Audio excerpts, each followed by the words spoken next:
ইরানের মাটি থেকে প্রথমবারের মতো ইসরায়েলে হামলা করা হয়েছে। এই হামলায় ৩০০-র বেশি ড্রোন ও ক্ষেপণাস্ত্র ছোড়া হয়। তবে এগুলোর বেশিরভাগই ইসরায়েলে পৌঁছার আগে ভূপাতিত করে বিভিন্ন শক্তি। এ কাজে পশ্চিমা শক্তির পাশাপাশি বড় ভূমিকা ছিল জর্ডানের। কিন্তু এখন জানা যায় জর্ডানের পাশাপাশি মুসলিম আরও ২ দেশ ইসরায়েলকে সহযোগিতা করেছে। কারা সেই ২ দেশ জানাচ্ছেন সহকর্মী শেখ ফরিদ। ইরানের হামলা থেকে ইসরায়েলকে বাঁচাতে বেশ কয়েকটি দেশ সহায়তা করে। এদের মধ্যে জর্ডান মুসলিম বিশ্বে সবচেয়ে বেশি সমালোচিত হচ্ছে। দেশটিকে বেঈমান হিসেবে উল্লেখ করেছে খোদ জর্ডানিরা। কিন্তু এখন জানা যাচ্ছে আরও চমকপ্রদ তথ্য, যা মুসলিম বিশ্বের জন্য বেশ দুঃখজনক। গত ১৩ এপ্রিল রাতের হামলায় ইরান ৩ শতাধিক ড্রোন ও ক্ষেপণাস্ত্র ছোড়ে। এর উল্লেখযোগ্য সংখ্যক একটি অংশ ইসরায়েলে পৌঁছার আগেই জর্ডানের যুদ্ধবিমান ভূপাতিত করে। এটিকে ফিলিস্তিনের শহীদদের সঙ্গে বেঈমানি মনে করছে মুসলমানরা। কিন্তু জর্ডানের এই সফলতা বা ইসরায়েলকে রক্ষার পেছনে বেশি কলকাঠি নেড়েছে সৌদি আরব। অথচ দেশটি মুসলমানদের কাছে তীর্থস্থানের মর্যাদা পেয়ে আসছে। অপরদিকে মুসলমানরা ইসরায়েলকে চরম শত্রু হিসেবে বিবেচনা করে আসছে। দ্য জেরুজালেম পোস্টের প্রতিবেদনে বলা হয়েছে, বেশ কয়েকটি উপসাগরীয় রাষ্ট্র, যার মধ্যে সৌদি আরব ও সংযুক্ত আরব আমিরাত, ইরানের ইসরায়েলে হামলার পরিকল্পনার বিষয়ে যুক্তরাষ্ট্রকে গোয়েন্দা তথ্য দিয়েছিল।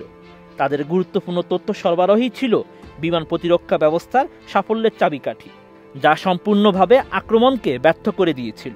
এ তথ্যের সত্যতা হিসেবে সৌদি, মার্কিন ও মিশরীয় কর্মকর্তাদের বরাত দেওয়া হয়েছে। এর সহযোগিতার নেতৃত্বে ছিল যুক্তরাষ্ট্র। দেশটি ইরানের হুমকি মোকাবেলায় একটি অনানুষ্ঠানিক সামরিক অংশীদারিত্ব গঠনের জন্য বছরের পর বছর চেষ্টা করে আসছে। এরই সুফল ভোগ করেছে ইসরায়েল।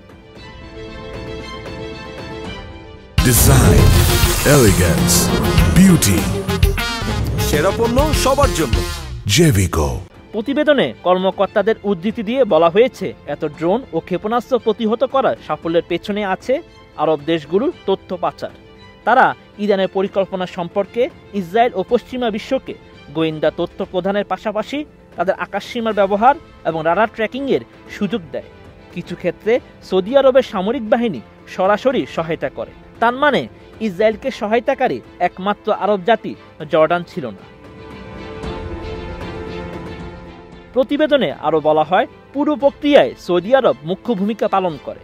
অন্যান্য আরব দেশ চুপ থেকে অংশ নেয়। প্রাথমিকভাবে কিছু আরব দেশের সরকার দ্বিধান্বিত ছিল।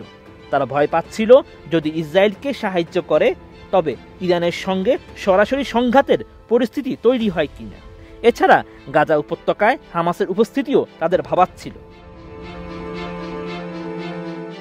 এর মধ্যেই সৌদি আরব ও সংযুক্ত আরব আমিরাত তথ্য সরবরাহে রাজি হয়। জর্ডান তাদের আকাশসীমা ব্যবহারের পাশাপাশি নিজেদের যুদ্ধবিমান সহায়তা দেয়।